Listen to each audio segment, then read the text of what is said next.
Lioto Melissa ng Cagayan Valley. Magandang hapon, Kuya Will. Magandang hapon po dito sa inyong lahat sa studio. Hindi ba kayo kinakabahan paglabas nyo ng bahay?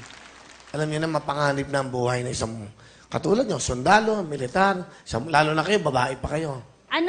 Kuya Will, nag-training na kami para doon. So yung mga takot namin, wala na. Siguro ang takot na nasa amin, takot namin sa Panginoon. Alright. Sige, napakaganda. Sino kasama nyo?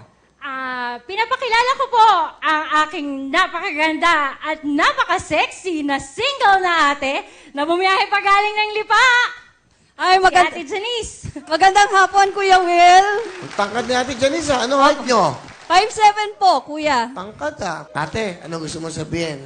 Ja, gusto ko lang sabihin sa'yo na I'm very, very proud of you, of what you have become today.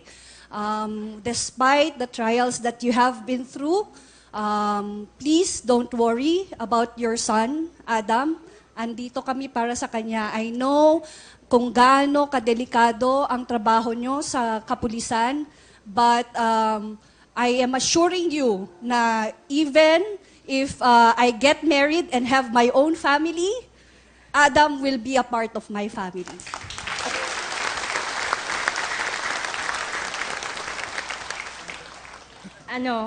Speechless. Ate, thank you so much. Yung words mo mean a lot to me, especially sa trabaho ko. Kayo yung nagpapalakas sa akin, kayo ni Idam. And sobrang thankful ako kasi ikaw ang ate ko. Sa lahat ng pinagdanan ko sa buhay, nandyan ka lagi na tumayo para sa akin, pinagtanggol ako. Kaya mahal-mahal kita, te. Sana hindi ka muna umalis. Mahal na mahal din kita, Ja. I love you.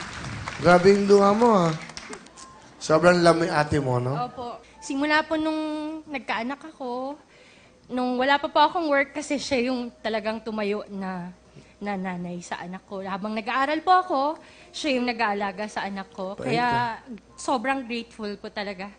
Talagang swerte na ganun po yung ate ko. Wow.